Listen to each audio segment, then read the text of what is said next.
Unidad de nuestra asignatura. Seguimos con los atributos de la persona en su segunda parte. Vamos a continuar con el tema del patrimonio, clasificación de los bienes, la posesión y la propiedad. Vamos a distinguir la propiedad y posesión. Vamos a hablar del registro civil. Vamos a hablar de las actas de nacimiento, de las actas de reconocimiento de hijos naturales, actas de adopción, actas de tutela, actas de matrimonio, actas de divorcio y actas de defunción. Muy bien.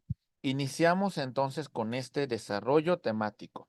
Vamos a empezar con el concepto de patrimonio. ¿Qué es el patrimonio? Vamos a señalar que son cosas que son susceptibles de valoración económica. Las cosas que se encuentran fuera de nuestro patrimonio es la cosa pública, las cosas comunes, las cosas sin dueño y las cosas de derecho divino. Las que se encuentran dentro de nuestro patrimonio son las cosas privadas, los bienes, derechos y obligaciones.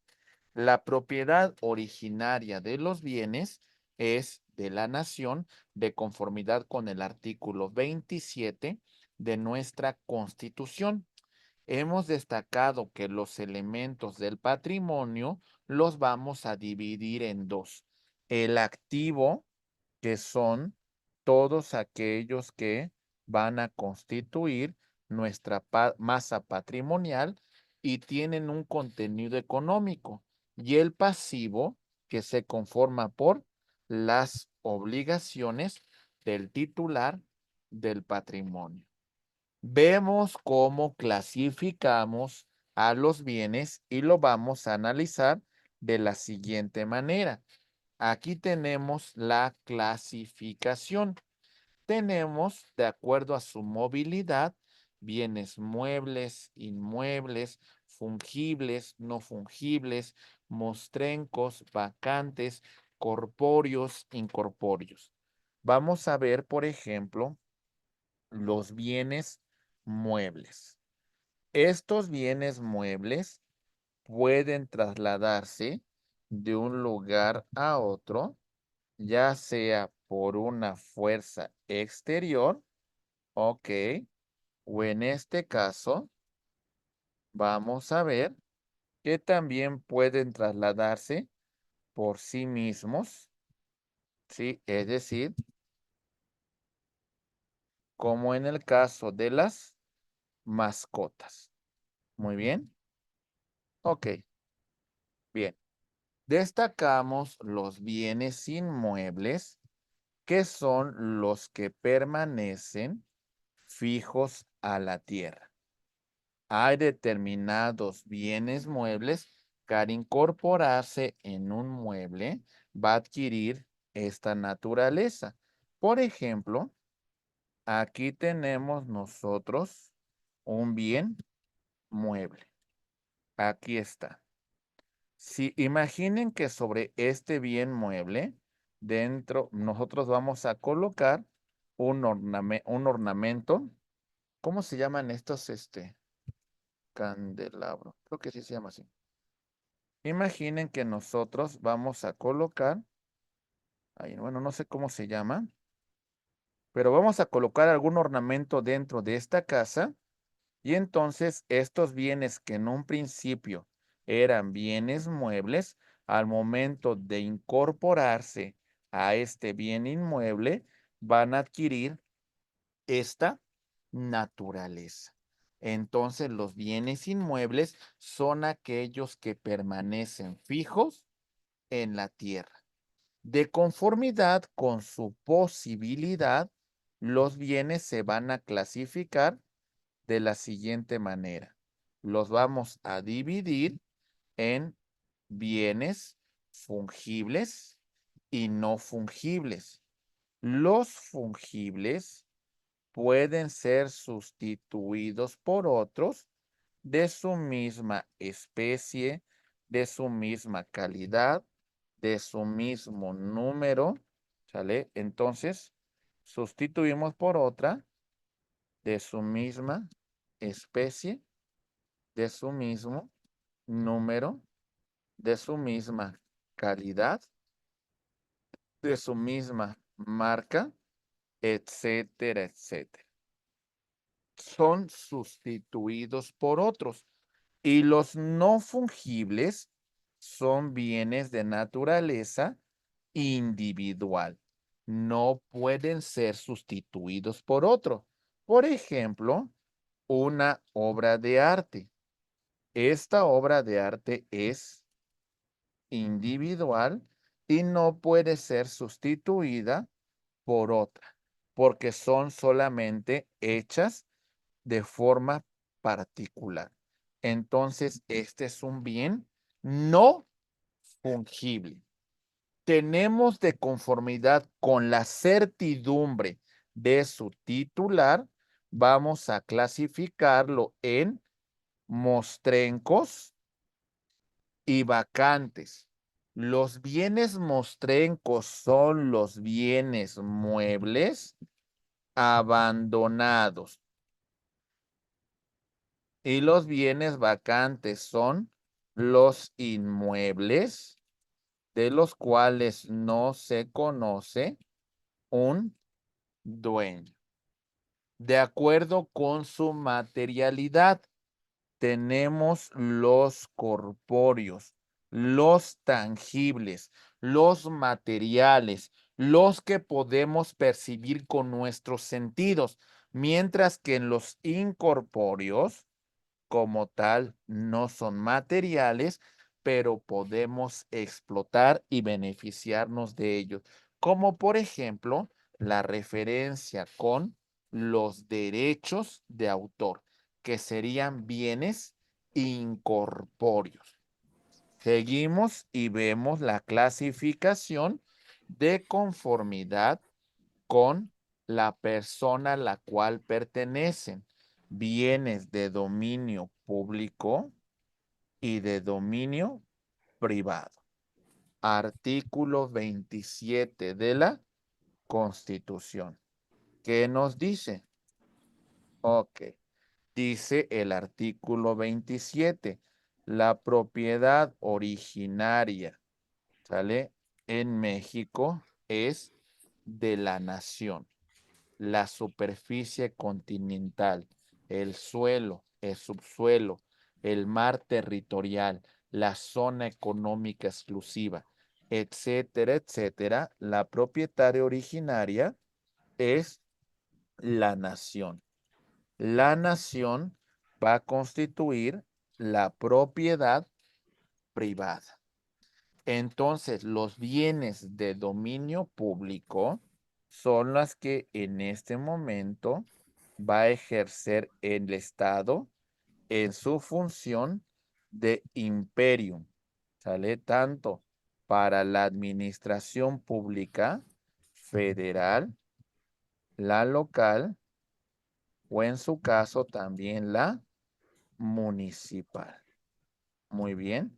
Y la nación va a conformar la propiedad privada y va a establecer la forma de su adquisición.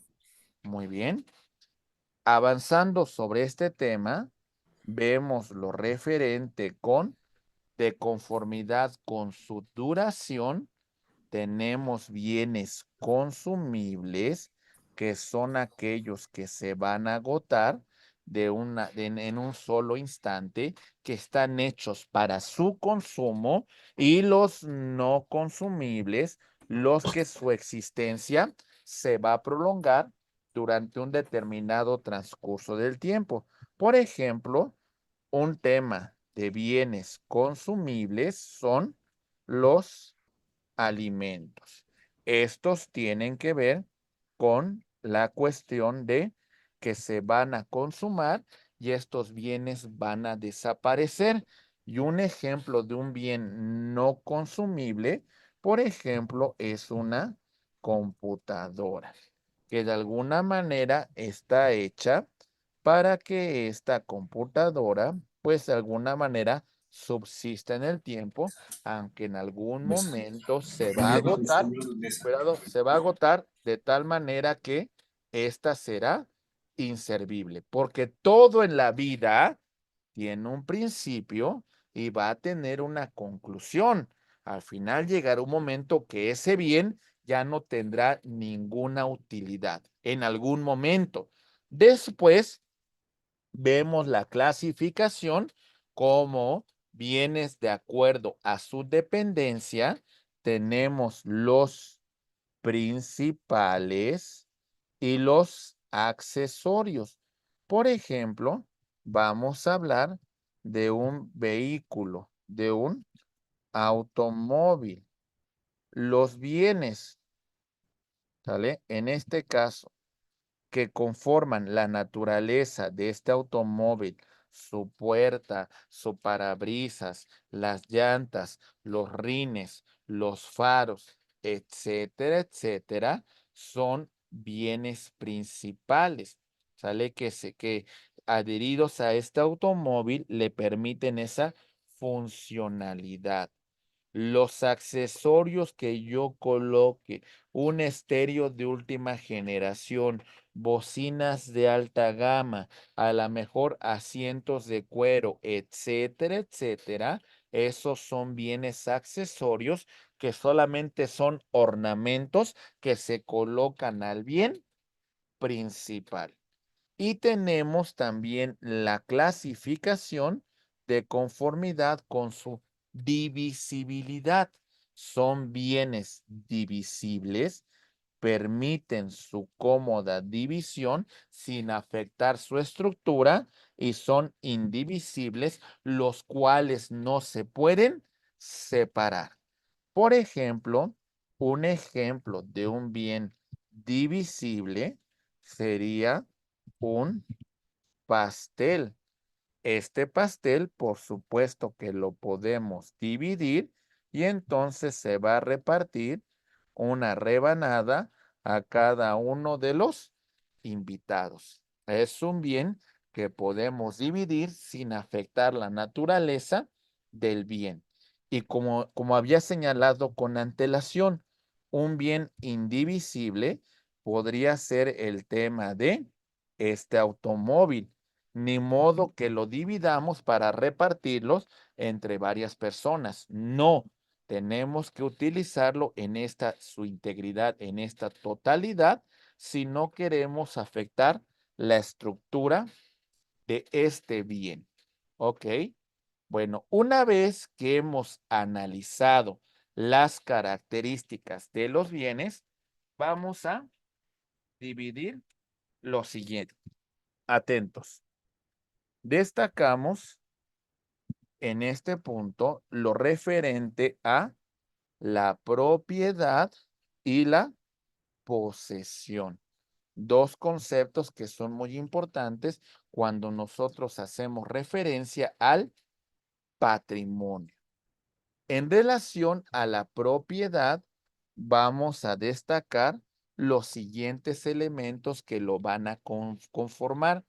El jus utendi, el derecho de uso. El jus fruendi, a disponer de los frutos. Frutos que pueden ser, ok, ahí va, frutos que son naturales, que son civiles, ok, que son industriales, ok, naturales que produce la cosa por sí misma, ¿verdad? Por ejemplo, un árbol frutal, ok, como por ejemplo, una mascota o un animal de granja,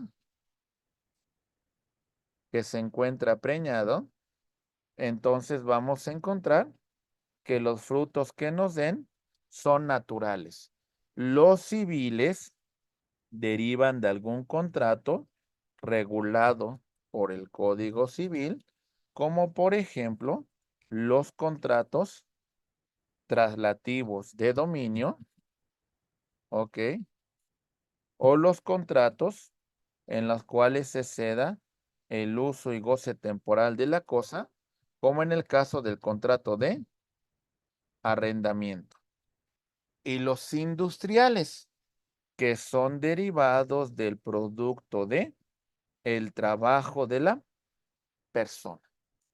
Esto por lo que respecta a los frutos. Y por lo que respecta al tema del jus abutendi o la disposición del bien, implica el aprovechamiento total que nos pueda dar la cosa. Ok, ahora hemos llegado nosotros a la situación de qué entendemos por la posesión. Y en relación a la posesión, destacaremos lo siguiente. Ahí va. ¿Qué es la posesión? Muy bien.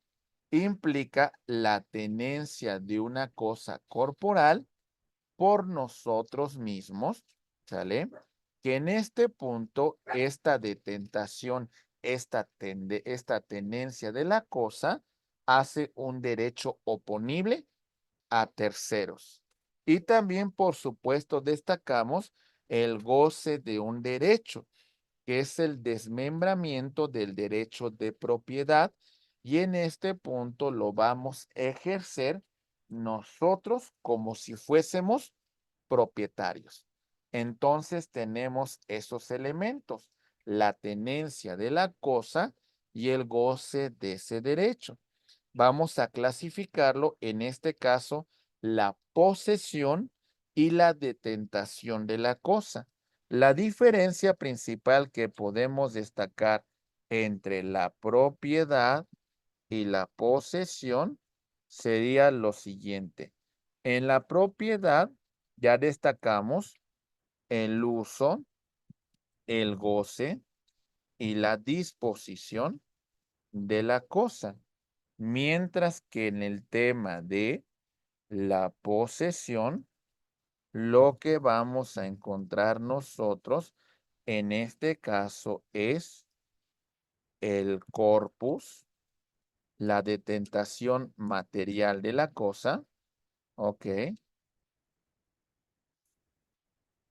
Y el animus de disponer de ella como si fuéramos propietarios. En este momento lo que carecemos es de un título legítimo que me dé la propiedad. Por eso en este momento yo tengo una posesión precaria. Muy bien. Ok. Entonces, mis queridos maestros, hasta este punto, nosotros hemos desarrollado el contenido de los atributos de la persona. Nos hemos detenido en estos en particular, analizando los atributos de la persona física, estudiando el tema de el nombre, ok, la capacidad, el tema de el domicilio, ok, el estado de familia, muy bien. Hablamos de el patrimonio, ok, y la nacionalidad. Estos son los atributos de la persona física. Muy bien. Por lo que respecta a los atributos de la persona moral, destacamos lo siguiente. Ahí va, ¿eh? Ok. De la persona moral señalamos que son los siguientes. Lo que conocemos como denominación o razón social, ¿ok? Denominación o razón social, ¿ok? La cuestión referente con la capacidad, ¿ok? Su domicilio, el que fija dentro de su acta constitutiva, el donde se encuentra su principal fuente y también alguna de sus sucursales. Ok. Hablamos también en relación a su patrimonio activo y pasivo y también, por supuesto, lo referente con la nacionalidad. Estos son los atributos de la persona moral. Una vez que estos temas han sido desarrollados, vamos a empezar con la referencia de las actas del registro civil. Bien, empezamos entonces. Muy bien, estimados amigos. Vamos a empezar a desarrollar este contenido. Ahí voy. Muy bien. El registro civil. Algunas funciones que realiza son la autorización de los actos del Estado civil, la expedición de copias certificadas, la publicidad y prueba de los actos del Estado civil.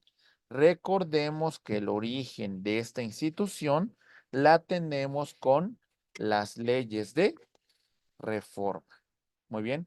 Algunos actos que emite el registro civil son los siguientes. Muy bien.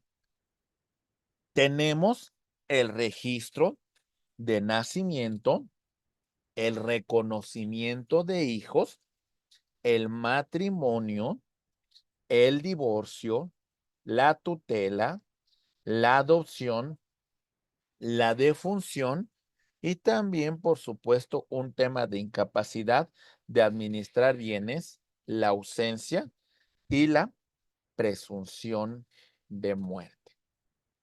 Iniciamos con las actas de nacimiento. Dicen que el primer nacimiento registrado fue una de las hijas de Benito Juárez, aunque el registro civil de Nuevo León dice que días antes ya se había expedido un acta de nacimiento en el estado de Nuevo León. Pero bueno, vamos a iniciar. Las actas de nacimiento se van a extender ante dos testigos. Contendrá el lugar, día y hora del nacimiento, el sexo de la persona que es presentada, su nombre y apellido, y se insertará dentro del acta si el niño ha sido presentado vivo.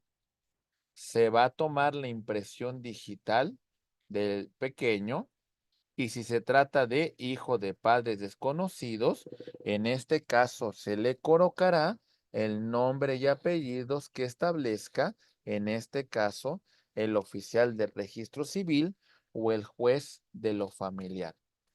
Nos encontramos con lo siguiente. Avanzamos y decimos, si es hijo de matrimonio, se asentarán los nombres de los padres y sus domicilios, así como de los abuelos paternos, maternos y las personas que asistieron a la presentación. El nombre de la madre deberá de asentarse porque tiene la obligación que figure su nombre dentro del acta. Muy bien. Aquí vamos a ver un ejemplo de un acta de nacimiento.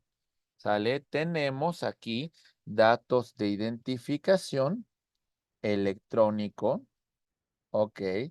Tenemos la clave única del registro de población, número de certificado.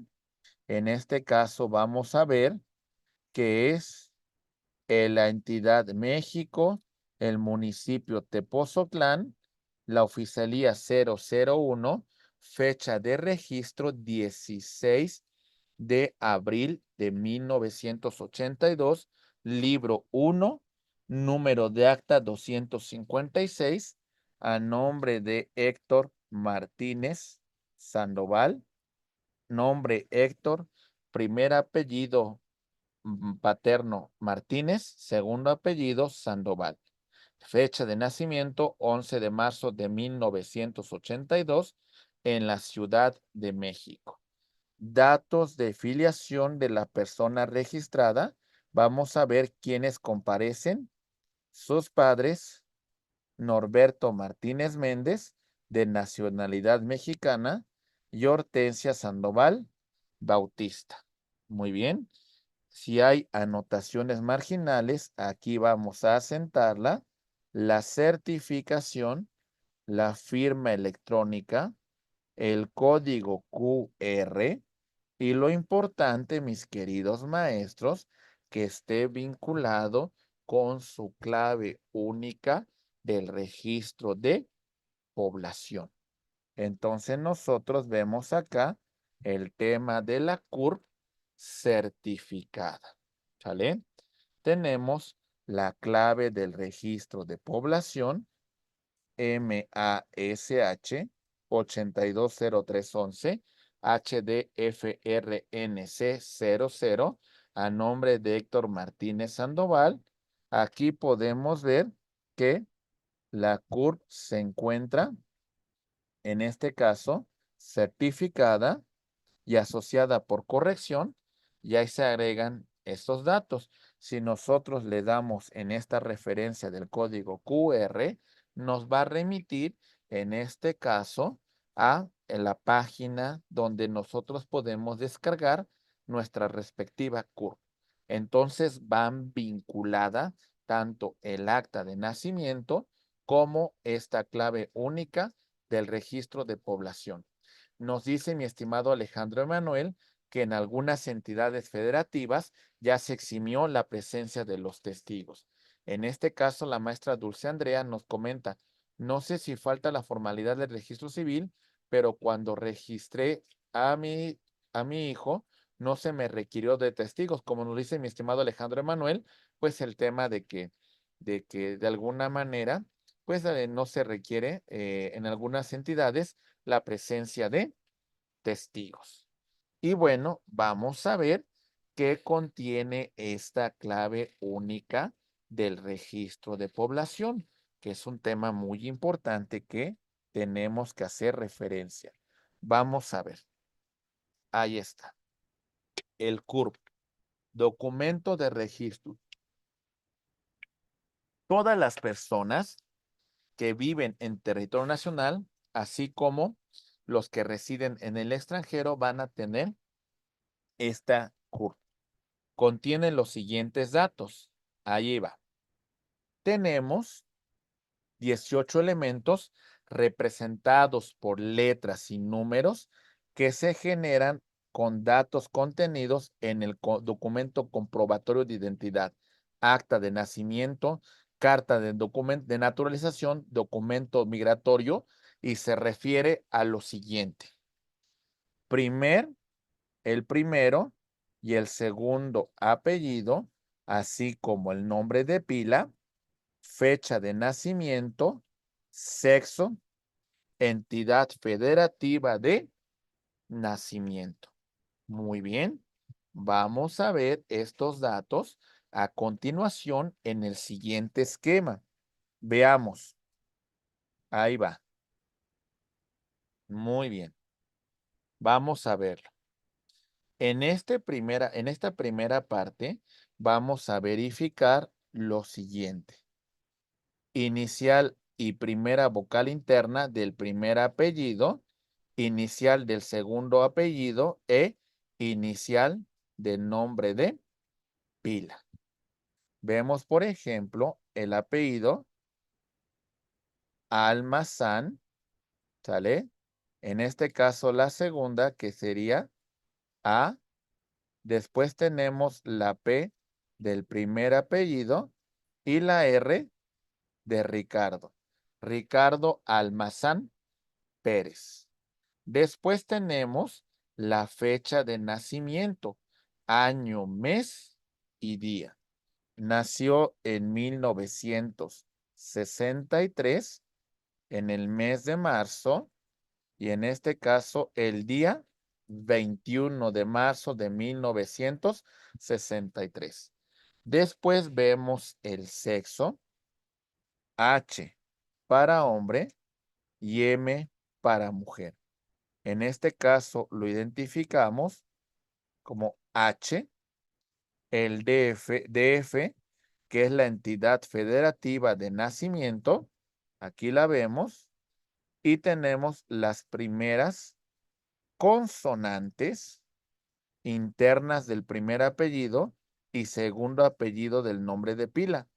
En este caso vamos a verificar, en este caso L por la L de Almanzán, R por la consonante de Pérez y C, en este caso por la consonante del nombre de Ricardo, la segunda. Ahí está. Y tenemos una homoclave para evitar registros duplicados y dígito verificador. Todos esos datos son los que va a contener nuestra clave única del registro de población y es muy importante la actualización de estos documentos porque como lo platicó nuestro rector en la mañana, son los documentos que se van a incorporar dentro de su respectivo expediente. Muy bien. Ok. Avanzamos y vamos a ver, mis queridos maestros, lo siguiente. Ahí va. Actas de reconocimiento de los hijos naturales.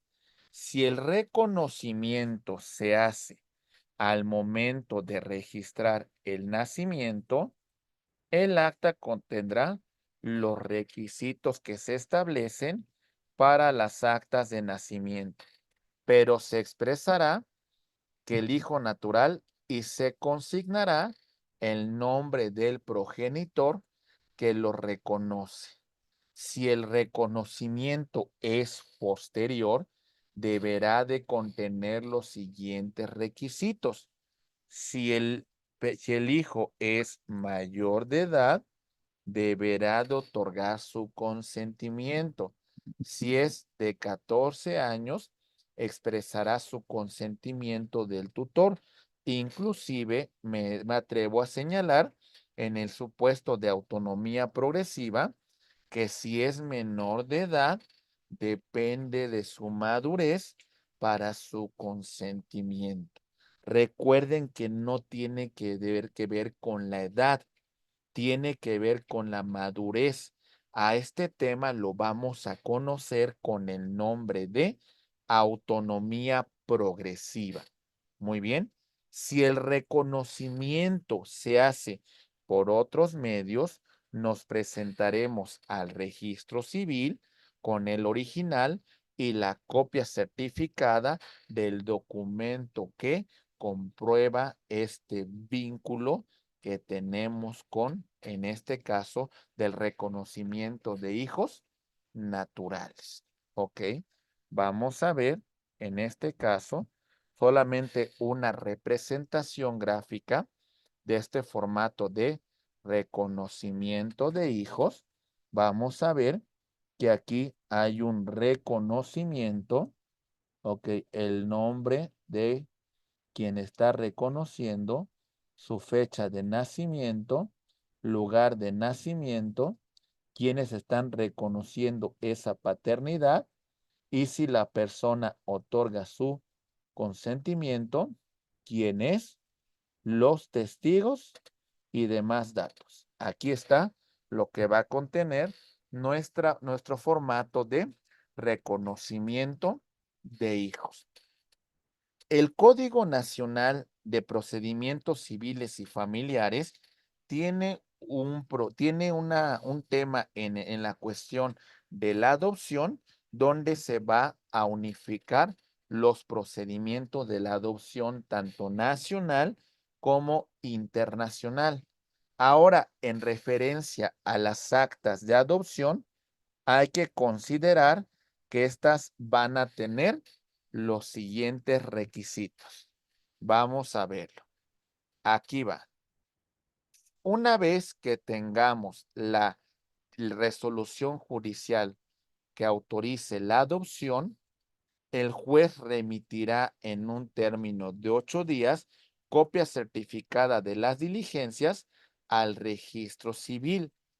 El juez del registro civil, con la comparecencia del adoptante, levantará el acta correspondiente.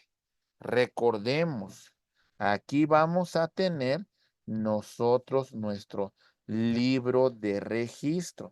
Ok, aquí está. Este es el libro de registro donde consta el nacimiento de ese menor. Ahora lo que va a ocurrir es lo siguiente.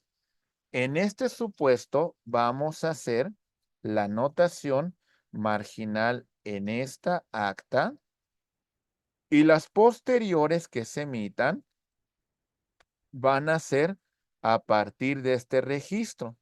No vamos a remitirnos a este libro, salvo que así lo solicite un juez en materia familiar o una autoridad.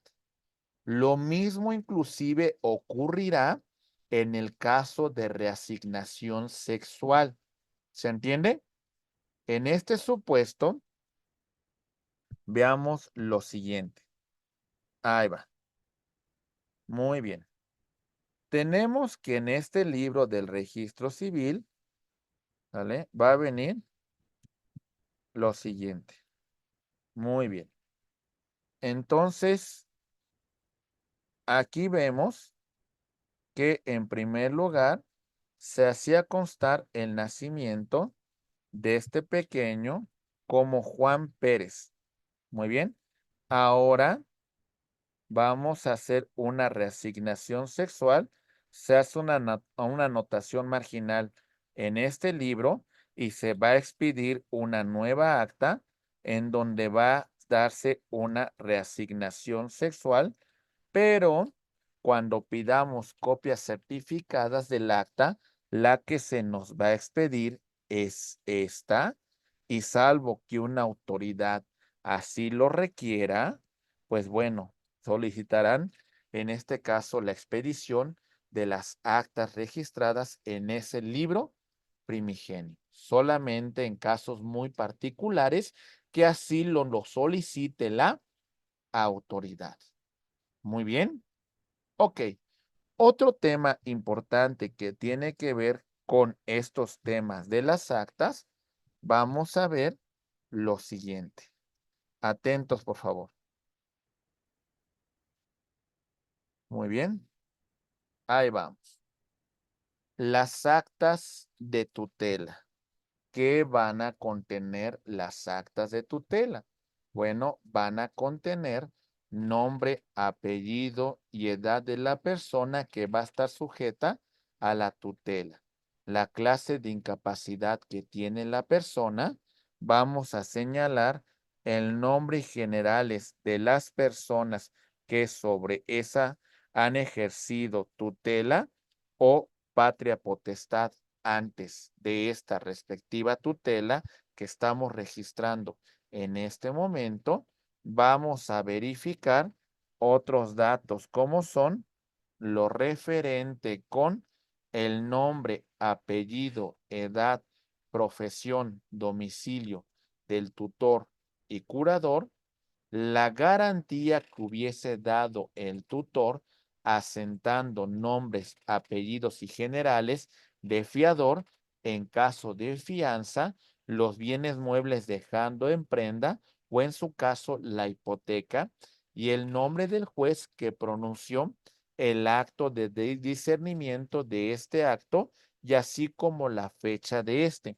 Recordemos que en esta figura de la tutela, ok, vamos a representar a una persona mayor de edad, ok, en la cual hay una prescripción de que no puede valerse por sí mismo y requiere un tutor que lo represente en los actos jurídicos que se suscriban. Y en el caso de un menor de edad, sobre el cual nadie ejerza patria potestad, ok, vamos a designarle un tutor. Recordemos que si vamos a administrar bienes del pupilo, ok, hay que dejar garantía, ok. En este caso, la garantía puede ser una garantía personal. En este caso, hablamos de la fianza, ok. Y una garantía que tiene que ver sobre un derecho real. Y aquí vamos a hacer referencia a la prenda en el caso de bienes muebles y la hipoteca en el caso de bienes inmuebles. Muy bien. Ok, muy bien. Avanzamos y llegamos a la respectiva acta de matrimonio. Ahí va. Muy bien, queridos maestros. Aquí la tenemos. Acta de matrimonio. ¿Qué va a contener? Nombre, apellido, edad, ocupación y lugar de nacimiento de los contrayentes. Los nombres y apellidos de sus padres se hará constar si hubo impedimentos y en caso de haberlos, si se dispensaron los mismos. La declaración de la voluntad de los contrayentes de en este momento unirse en matrimonio, la declaración del oficial del registro civil que han quedado unidos en matrimonio en nombre de la ley y la sociedad. Avanzamos y vamos a verificar la cuestión de la declaración de los cónyuges en relación a su régimen patrimonial de los bienes. Es muy importante que se establezca porque recordemos que el régimen patrimonial del matrimonio vamos a conformarlo de la siguiente manera. Puede constituirse a través del régimen de sociedad conyugal, ok, o por la cuestión de separación de bienes, ok. En el tema de la sociedad conyugal, estamos haciendo referencia de que los bienes que adquiera el matrimonio durante la vigencia del mismo formarán parte de la sociedad conyugal, salvo bienes que se hubiesen adquirido por sucesión, por don de la fortuna, por donación. Y en la cuestión de la separación de bienes, pues bueno, en este caso, cada uno de los cónyuges administrará su respectivo patrimonio, pero tomemos en consideración de que en este tema de los bienes, si uno de los cónyuges se dedicó predominantemente a temas que tienen que ver con la administración del matrimonio y no generaron recursos, pues bueno, tiene derecho a gananciales. Muy bien, avanzamos y vamos a ver que nuestra acta de matrimonio también va a contener lo siguiente. Bien, los nombres, apellidos, domicilios de testigos y si son parientes o no de los contrayentes. La constancia se deberá sentar ante el oficial del registro civil que cumplieron con todos los requisitos que establece la ley para la celebración del matrimonio. Será firmada por el oficial del registro civil, los contrayentes, los testigos y demás personas que hubiesen comparecido. Aquí vemos a continuación un extracto de esta acta de matrimonio. Vamos a ver algunos requisitos. A grosso modo, vemos algunos datos de identificación. Vemos el juzgado, el número del libro, el acta, la localidad, fecha, día, mes y año, municipio, entidad federativa. Aquí vemos quiénes son los contrayentes, lugar de nacimiento, ¿sale? En este caso su nombre, su domicilio, su primer apellido, su segundo apellido, su nacionalidad, su ocupación, su fecha de nacimiento, su edad, su domicilio, ¿sale? El lugar de nacimiento de la otra parte, en este caso su nombre, primer apellido, segundo apellido, y bueno, vemos la fecha de su nacimiento, vemos los padres de los contrayentes, ¿sale? ¿Quiénes son? Su nombre, su nacionalidad, su ocupación.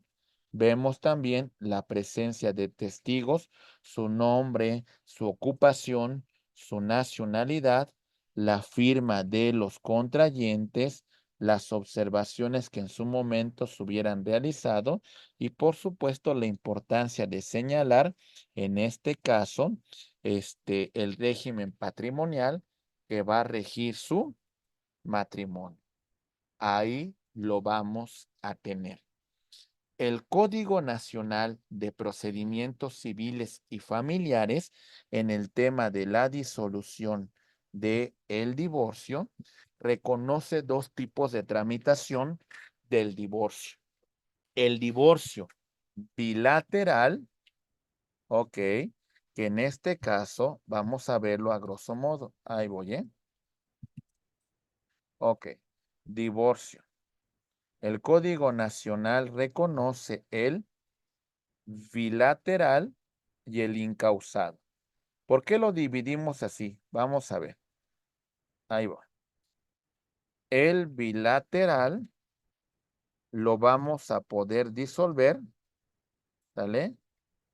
Ante un notario, ok, de forma administrativa o también inclusive vía judicial si hay cuestiones pendientes que resolver. Y tenemos el incausado en las cuales lo vamos a llevar en la vía judicial. En la vía judicial se podrá tramitar en un procedimiento oral o también a través de un juicio en línea. Hoy se contempla ya esta situación de la tramitación de el divorcio.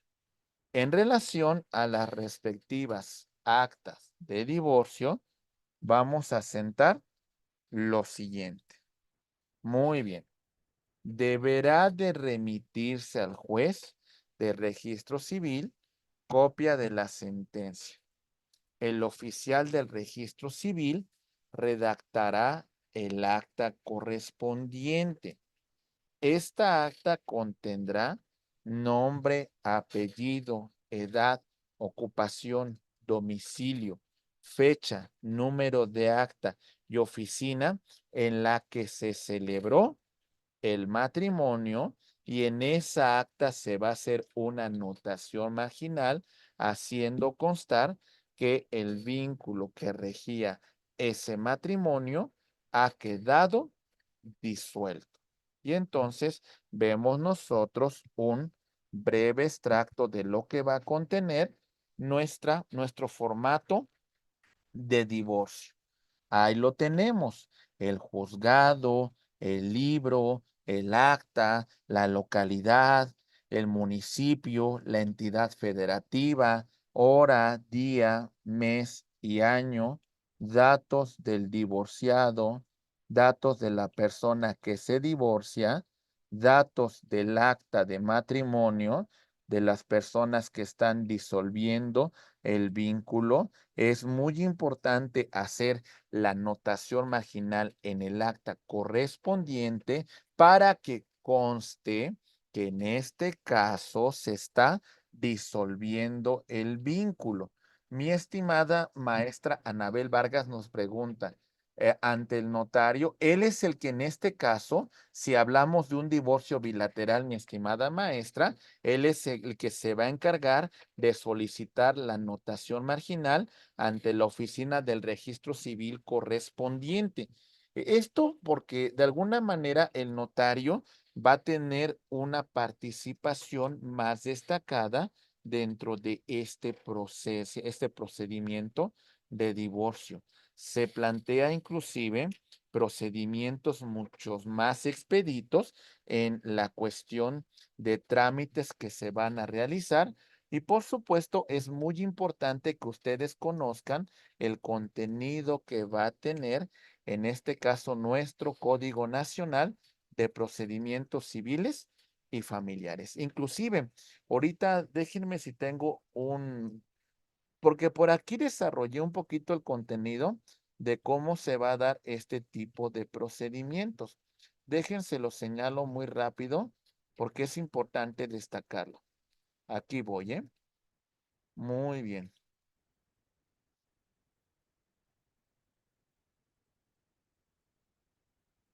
Ok. Bueno, aquí voy, ¿eh? Muy bien. Por ejemplo, en el tema de la disolución del vínculo matrimonial, el Código Nacional de Procedimientos Civiles y Familiares contempla, en este caso, el divorcio, ¿sale? Que es lo que nosotros vamos a llamar como bilateral, en donde haya acuerdo de las partes para disolver el vínculo y tenemos el divorcio incausado. ¿Ok? Hablando del divorcio bilateral, este se puede tramitar de distintas formas como es ante un notario público en un proceso jurisdiccional ante el juez de lo familiar. Este proceso jurisdiccional puede hacerse a través de un juicio oral o un juicio en línea. Ok.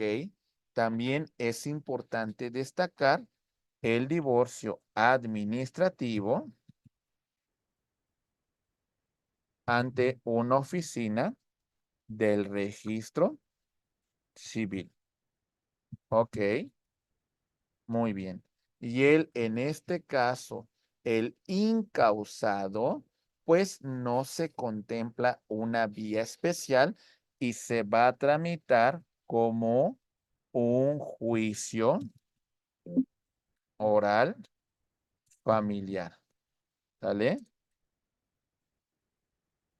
Como aquí lo vemos, también se podrá tramitar en línea porque así lo establece nuestro código que dice todos los procedimientos que regula este código se podrán tramitar en línea.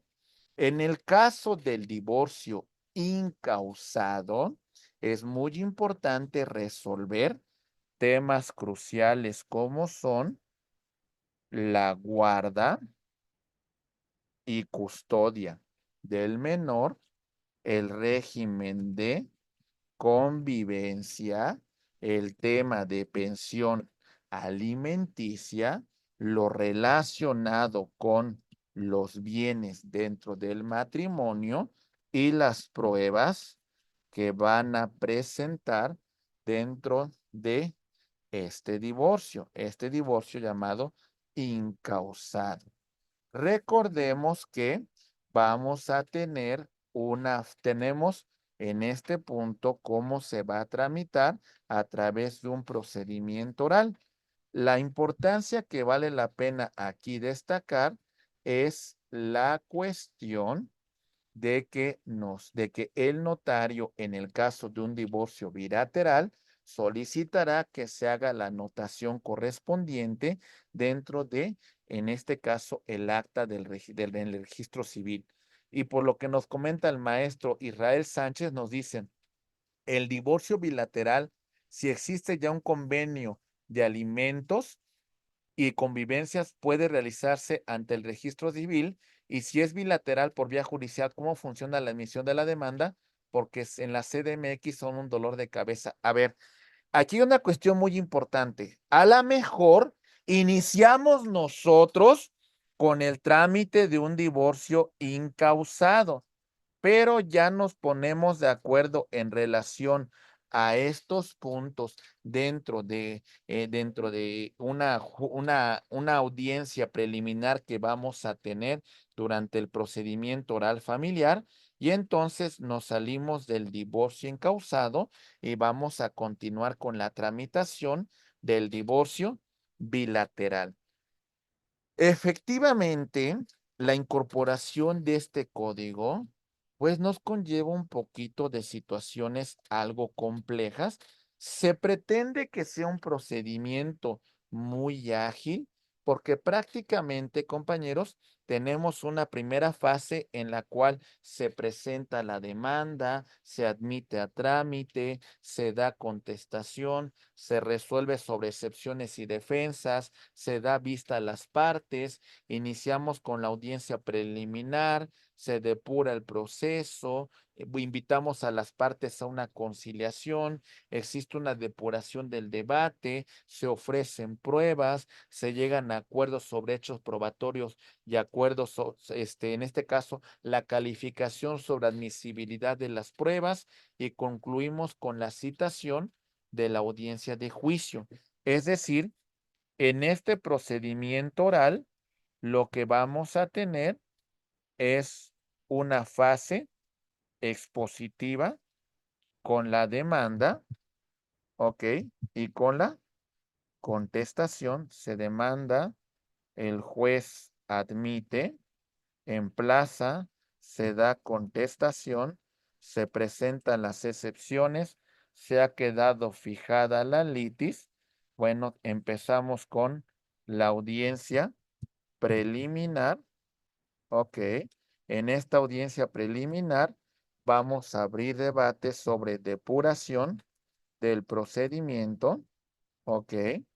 Sobre esta depuración del procedimiento, vamos a deshogar las pruebas relacionadas con las excepciones procesales, vamos a resolver las cuestiones de competencia, vamos a invitar a las partes a que lleguen a un acuerdo conciliatorio, ¿sale? Conciliación, vamos a verificar lo referente a la depuración del debate, vamos a ofrecer pruebas, las pruebas van a ser materia de admisión, ¿ok?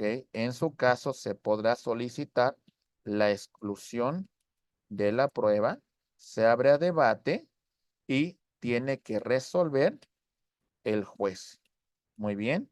Y concluimos con la citación para la audiencia de juicio y llegamos ahora sí con la audiencia de juicio en donde las partes vamos a si no más recuerdo, presentamos alegatos de apertura, ok, se desahogan las pruebas y llegamos como tal a los alegatos de cierre, se declara el asunto visto y el órgano jurisdiccional emitirá la sentencia correspondiente y nos presentará su versión escrita en un plazo de 2 días. De conformidad como lo establece el procedimiento, contemplado en el Código Nacional de Procedimientos Civiles y Familiares. Y una vez que tengamos esta sentencia, habrá que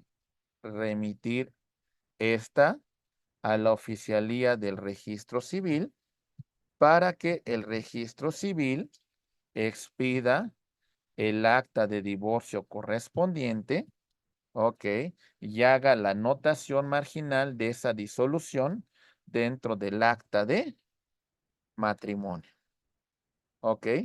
Y todo esto surgió, creo que de una pregunta, ya ni me acuerdo ni por qué mencioné todo esto, pero bueno, ok. Nos comenta el maestro Noeo Valles que también le faltó la disposición sobre sobre el depósito de los infantes. Claro que sí, mi estimado. Es un tema muy importante para, en este caso, quién se va a encargar de la custodia de los menores.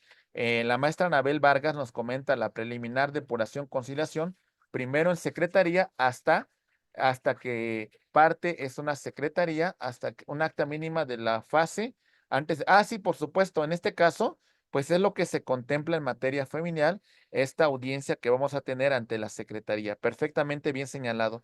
Pero bueno, estas son cuestiones generales que vale la pena mencionar sobre la respectiva acta de divorcio. Y todo esto, pues, por una cuestión que surgió de alguna de las interrogantes que ustedes han formulado sobre la misma.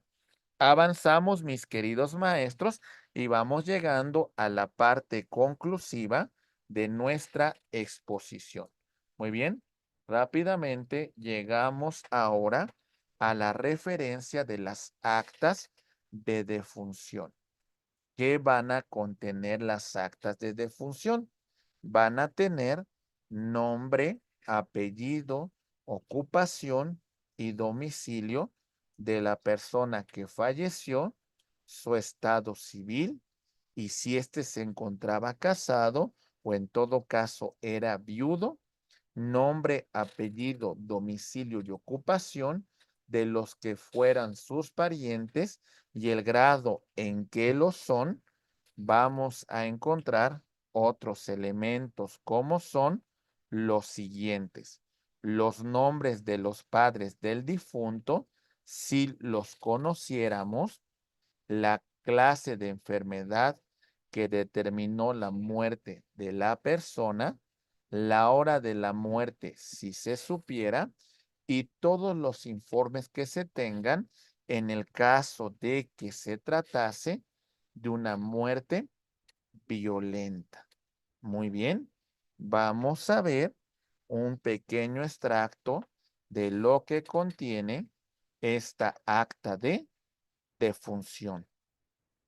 Oficialía, libro, acta, fecha de registro, localidad, municipio, entidad federativa, datos del finado, su nombre, su sexo, su estado civil, su país de nacimiento, su lugar de nacimiento, el nombre de su cónyuge, nombre de su padre, nombre de su madre, los datos del fallecimiento, fecha de defunción, causa de defunción, algunas anotaciones importantes que deberán agregarse, en este caso el oficial del registro civil que hace constar este acto y bueno, el sello en este caso, de la dirección de el registro civil y aquí vemos estos datos en general que contempla una acta de defunción.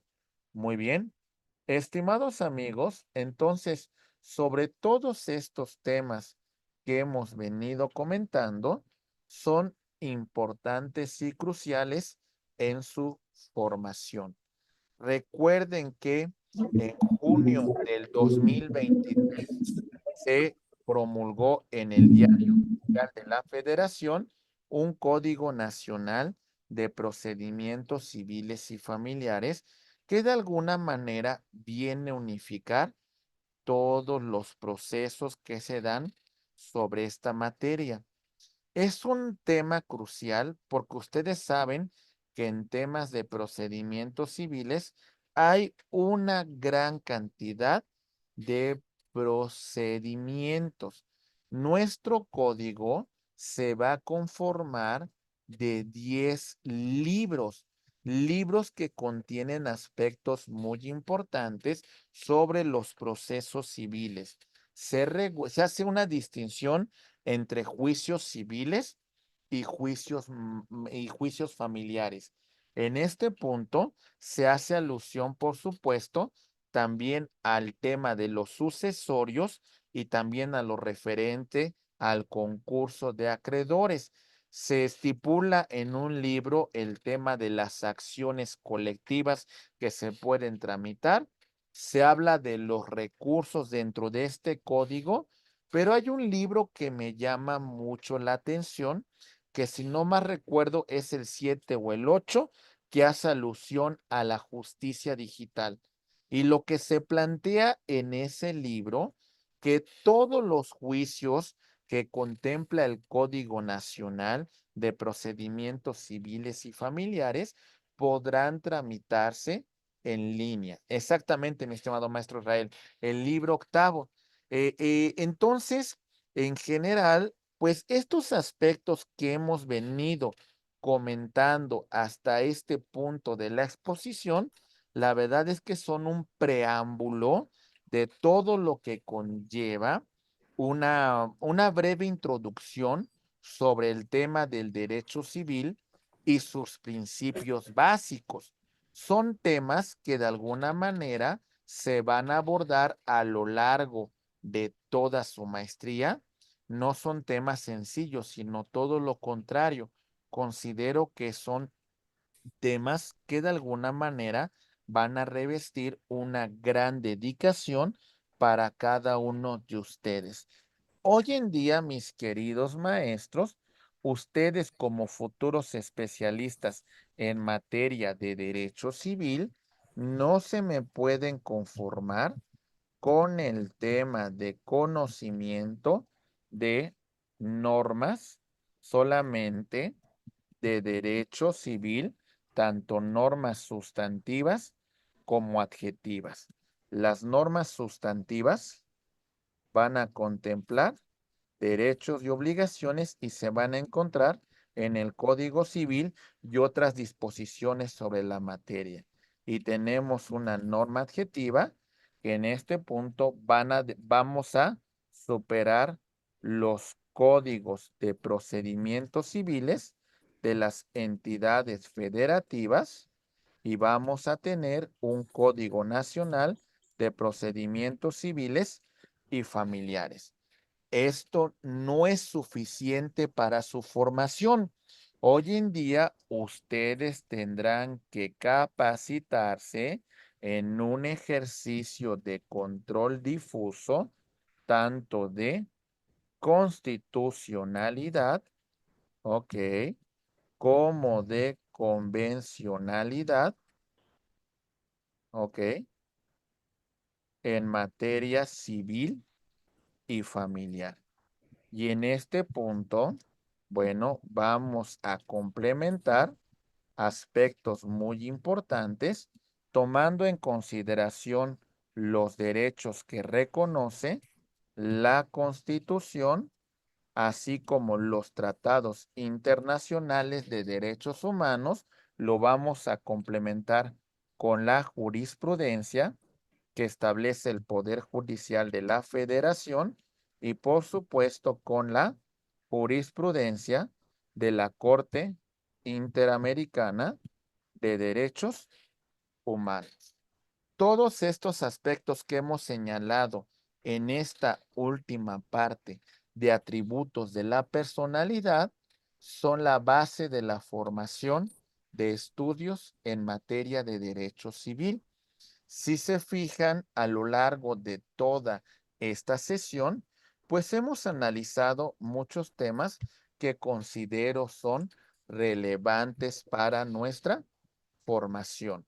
Por ejemplo, en una primera unidad, lo primero que abarcamos, mis queridos maestros, son aspectos que tienen que ver con la naturaleza del propio derecho civil, de dónde vienen sus orígenes y por supuesto no olvidar que hablamos de una evolución hablando desde su antecedente en el derecho romano, ok, la compilación del Corpus Juris Civilis, la cuestión de el Código de Napoleón, la compilación germánica del derecho civil y vimos los antecedentes nacionales, hablando en particular de las leyes de reforma, que fueron una base fundamental para la conformación del derecho civil con todas estas leyes que separan a la iglesia del Estado. La ley Juárez, la ley Lerdo de Tejada, la ley del registro civil, la ley Iglesias, la ley de desamortización de la iglesia. Recuerden el punto después que analizamos haciendo referencia en una segunda unidad al tema de la teoría de la ley. Y en este punto de teoría de la ley, argumentamos los aspectos que tienen que ver con el estudio normativo, la teoría tridimensional del derecho, la teoría de los tres círculos de Eduardo García Maínez, la jerarquización de la norma y recuerden los ámbitos de validez de la norma, el ámbito espacial, ¿ok? El ámbito temporal y el ámbito personal, que son aspectos importantísimos, así como su respectiva clasificación. Después de todo esto, entramos al análisis del hecho jurídico. Cuando hablamos sobre del hecho jurídico, lo clasificamos en este punto en un sentido estricto y en un sentido lato. Aquí distinguimos dos teorías. El hecho jurídico, en un sentido estricto, vamos a mencionar que hicimos referencia a un hecho de la naturaleza o a un hecho humano que puede ser voluntario, ok, o involuntario, ok. Y mencionamos como tal al acto jurídico que nace de la manifestación de la voluntad. Esta manifestación de la voluntad tiene como consecuencia producir situaciones de derecho y aquí vamos a hablar de elementos de existencia y los elementos de validez del acto jurídico. Todo lo que venimos trabajando en relación a los elementos de existencia, manifestación de la voluntad, el objeto y la solemnidad, y los elementos de validez, la capacidad, la ausencia de vicios del consentimiento, el objeto posible, lícito, determinado, que esté dentro del comercio y las formalidades que establece la ley. ¿Verdad? Son aspectos muy importantes que hemos estudiado, así como su respectiva clasificación, para terminar con los atributos de la persona. Mis queridos maestros, espero que el contenido desarrollado a lo largo de todas estas horas, pues sean de utilidad. Muchos de estos temas ya lo sabían, algunos otros temas a lo mejor, pues de alguna manera complementamos el estudio.